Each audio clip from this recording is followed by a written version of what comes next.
Kia ora, guys. Richard Liu here, editor at NZ Entrepreneur. Happy Global Entrepreneurship Week. Today, we're delighted to be talking to Justine Gilliland. Justine is the Chief Exec at Venture Taranaki and joining us from New Plymouth today. And Justine's also a Director at Economic Development New Zealand. She'll be able to tell us a little bit about that work there too. So, Justine, look, thanks so much for taking time to talk to us. Kia ora, Richard. No, very happy to join you and, as I say, celebrate Entrepreneur Week. Now you're in New Plymouth today, is that right? Yes, yep. Correct, and lovely sunny Taranaki. Yes. Yep. Awesome, cool. So can we just start by, for those people who don't know about Venture Taranaki, can you give us a quick sort of overview? What's the, I guess, elevator pitch maybe for the organisation? Sure. So Venture Taranaki, we are the regional development agency for the Taranaki region, and we exist really to help build resilient enterprises that are creating meaningful, well-paid jobs for people in our region. In terms of what we do, that means that we undertake work around regional strategy and vision, sector development, individual enterprise development, supporting an entrepreneurial mindset across all of our enterprises, and supporting them with innovation and R&D, and also promoting our amazing region. Right. Okay. So we'll talk soon about more specifics around support for entrepreneurs on the ground. Now, the organisation is what we know as, is known as an economic development agency, right? Can you? Yeah, we tend to use, I mean, that's correct. I mean, that's sort of a general term. We tend to describe ourselves more as a regional development agency because we also incorporate the functions of a regional tourism organisation. So we undertake the economic development, the regional promotion that I talked about, which is both in terms of attracting visitors to our region, but also in terms of attracting a talent, investors, entrepreneurs into our community. And the other reason for describing it as regional development is because I think sometimes if people think economic development, they can mistakenly think it's a narrow sort of field. But I guess as I talked about when I talked about our overall purpose is that as a regional development agency, we're interested in supporting enterprises that are resilient and agile and have an entrepreneurial mindset in order for them to create meaningful, well-paid jobs for our region. And there are a whole lot of other outcomes that you achieve when people have meaningful, well-paid jobs. So there's a lot of evidence that points to obviously not only better social outcomes, but for example, better health outcomes when whānau have at least one person in the family who has a meaningful, well-paid, secure job. So it's looking at it in that holistic sense. Yeah. Right. Now, this will be a good chance to just quickly take a sidestep over to your role or the work you do with Economic Development New Zealand. Can you tell us a little bit about what that organisation is all about, please? Sure. So yeah, Economic Development New Zealand is the national organisation for economic development practitioners. And so that includes agencies like ours. So we, for example, have we sign up everyone in our organisation to that membership organisation, but also there are individual practitioners around the country. There are private sector firms who are involved in it. So for example, firms like Martin Jenkins, Henley Hutchings, other individual practitioners. So anyone and including people who, for example, work in agencies like the Ministry for Business, Innovation and Employment, anybody who really is in that sphere of thinking about how do we support our society, our regions, our places, our cities, and our enterprises to develop, grow, innovate, and create those meaningful, well-paid jobs. Economic Development New Zealand at its heart is very much about inclusive growth. So that is, as I talked about before, ensuring that when we're thinking about development and growth, we're looking at it hand in hand with social outcomes, and environmental outcomes as well, obviously. We're past the days of economic growth purely for economic growth's sake and measured solely on GDP. Right. So the organisation nationally is a body where that supports all of us as practitioners by helping us access international thinking, international best practice, helps us share practices amongst us around the country so we can share knowledge and initiatives.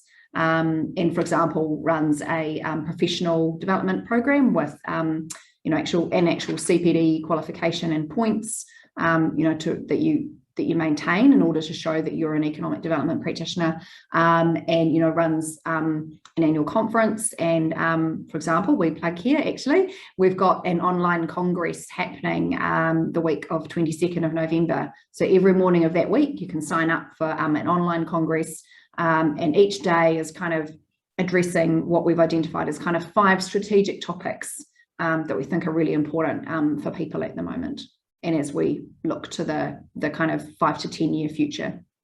Right, cool. Okay, so just to get this straight, so EDNZ, or Economic Development New Zealand, is a separate organisation from nothing to do with necessarily central government agencies. You're separate, you're a body that supports economic development practitioners, and many of the members, though, do work in some of those organisations, innovation hubs, central government. Would that be correct? Cool. Yes, okay. That's right. And so I guess you could think of it a little bit like the Law Society for lawyers. So there are lawyers who work in government departments who are members of the Law Society. There are members in government departments who belong to Economic Development New Zealand because they're an economic development practitioner. Yeah. Cool. Thanks for sort of clarifying. An independent organisation that really advocates for economic development as a practice, and really supports, as I say, all of our members with accessing the kind of best practice, international thinking and international connections.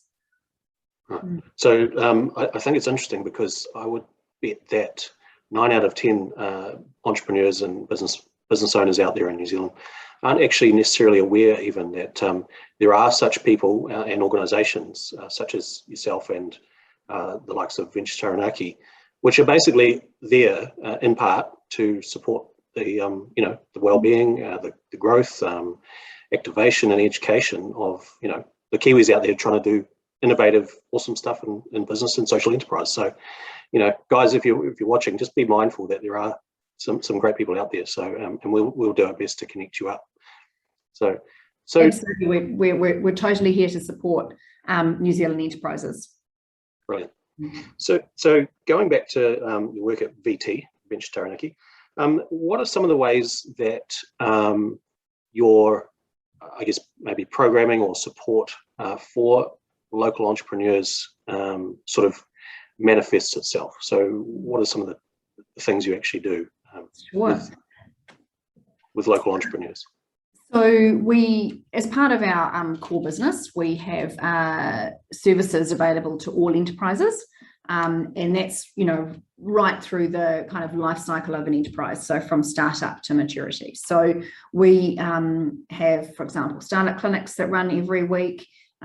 We support business mentoring. We have a team of enterprise advisors who sit down and work through with businesses or enterprises. What's your strategy? What's your business model? How are you going? Where might you need to be focusing next? And then we did identify about 3 or 4 years ago that we've got some core elements of what we need to really power up our entrepreneurial ecosystem and really build that entrepreneurial mindset across all of our enterprises. But that we did have some gaps within that ecosystem, or some areas that needed to be kind of amplified and supported further. And so what we developed is an initiative called Power Up, which is literally about powering up the ecosystem. It's not about Venture Taranaki kind of owning that ecosystem or trying to be the ecosystem, because we couldn't possibly try and achieve that. What we're about is supporting it to be an effective ecosystem. So helping the existing providers within that ecosystem connect, understand where they kind of all fit and what their different offerings are, to where there are gaps for us, then that's where we might come in with particular activities to kind of boost and fill in that ecosystem.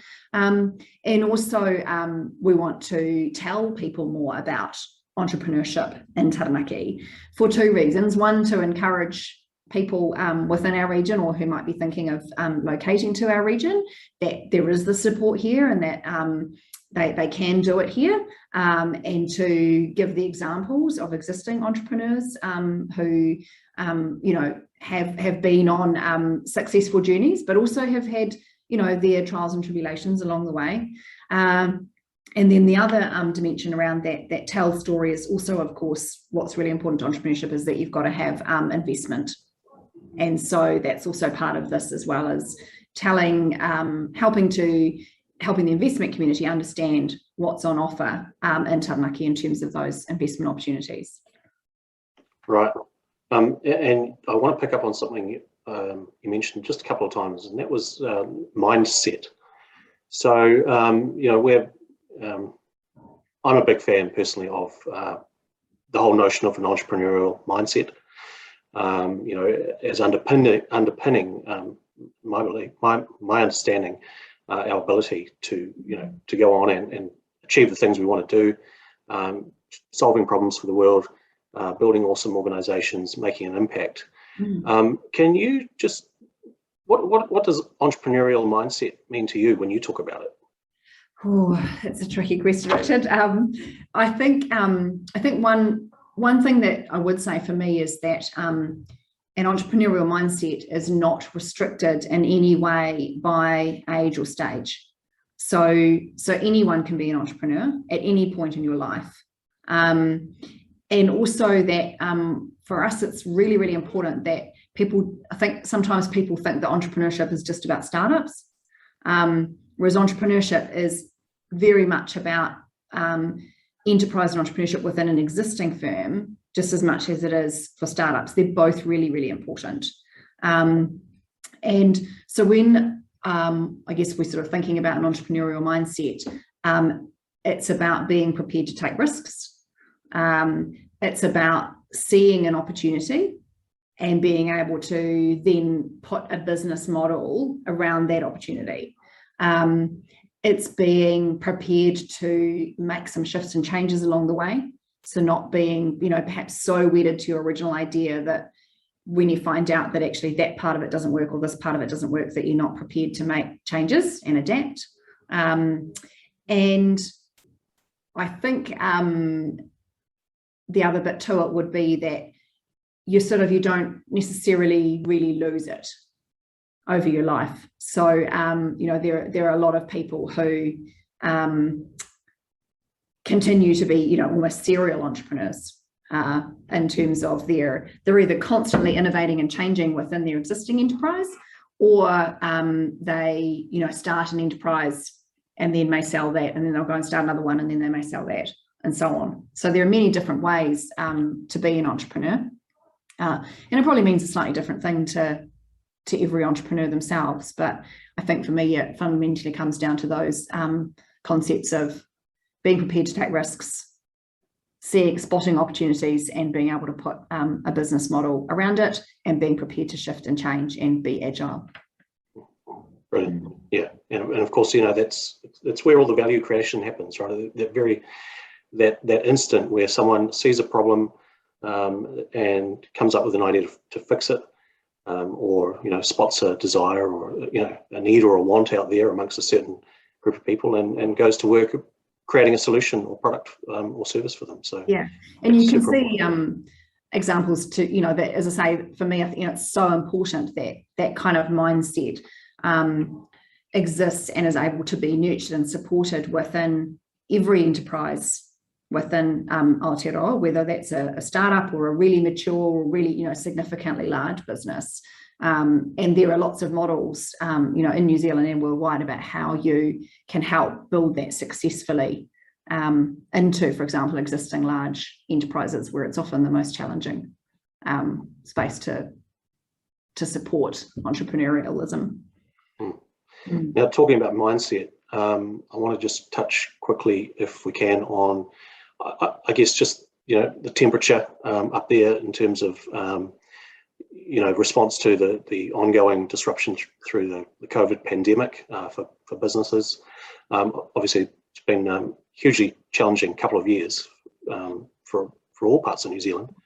What would you say the general response has been from businesses and the entrepreneurs in your area?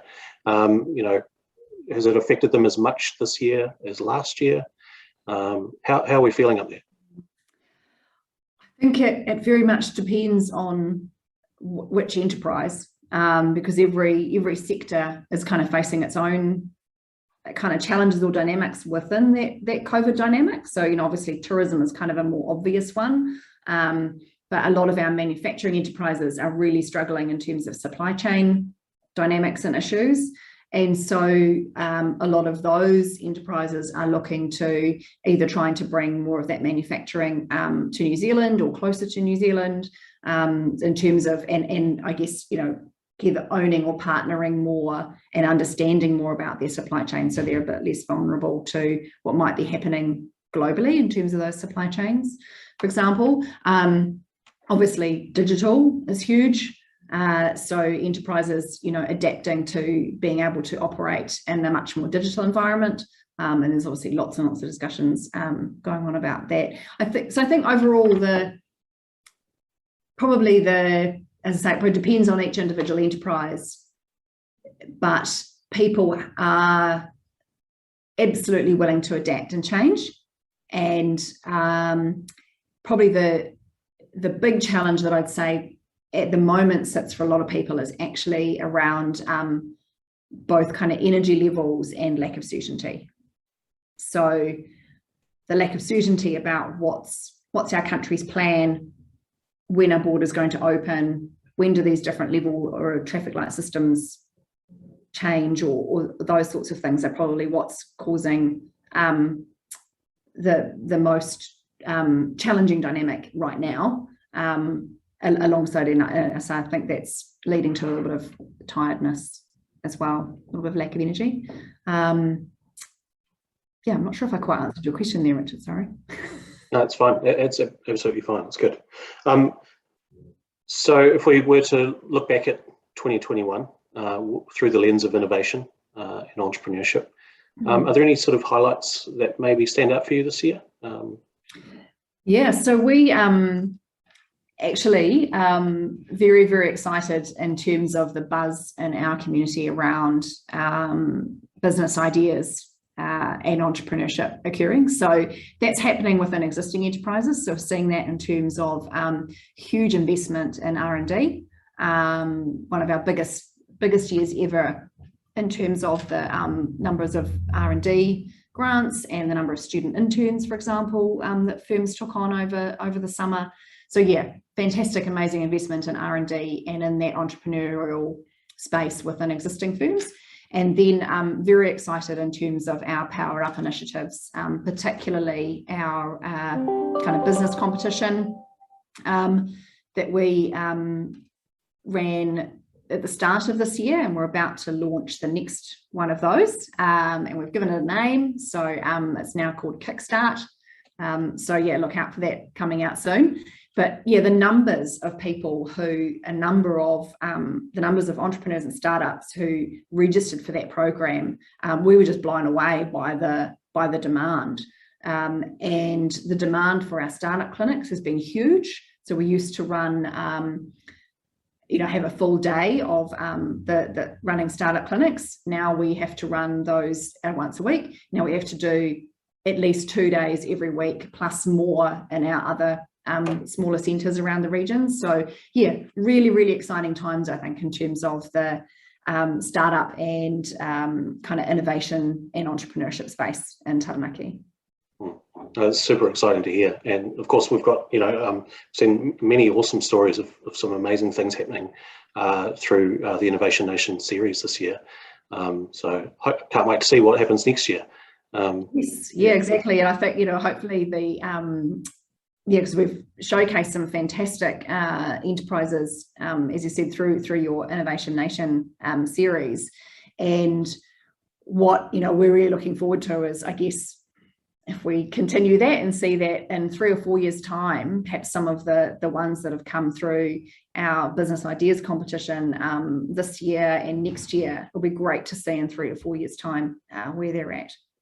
Yeah, and I have no doubt. I mean, there's definitely seems to be a real sense of energy coming from the area, and people looking to, again, just go out there, be innovative, create some of these awesome organisations, and great to hear that, I guess the silver lining to the challenges we've all been sort of facing the last couple of years, really is potentially spurring that resurgence and innovation and entrepreneurship. So, well, look, it's been a pleasure talking to you, Justine. Thank you for sharing some of those insights. Have you got any final messages or anything you'd like to say to local entrepreneurs watching and or entrepreneurs around the country? I would probably just say keep going. There are definitely really, really tough times as an entrepreneur, whether you're in an existing enterprise and trying to do stuff with an existing enterprise, or you're in a startup type journey. Keep going. Agencies like ours are here to support you and back you. And the future for New Zealand is really exciting when we look at the burgeoning amount of entrepreneurship that's going on. Awesome. And that was Justine Gilliland, Chief Executive up at Venture Taranaki. Justine, thank you so much for talking to us today. Kia ora, Richard. Mā te wā.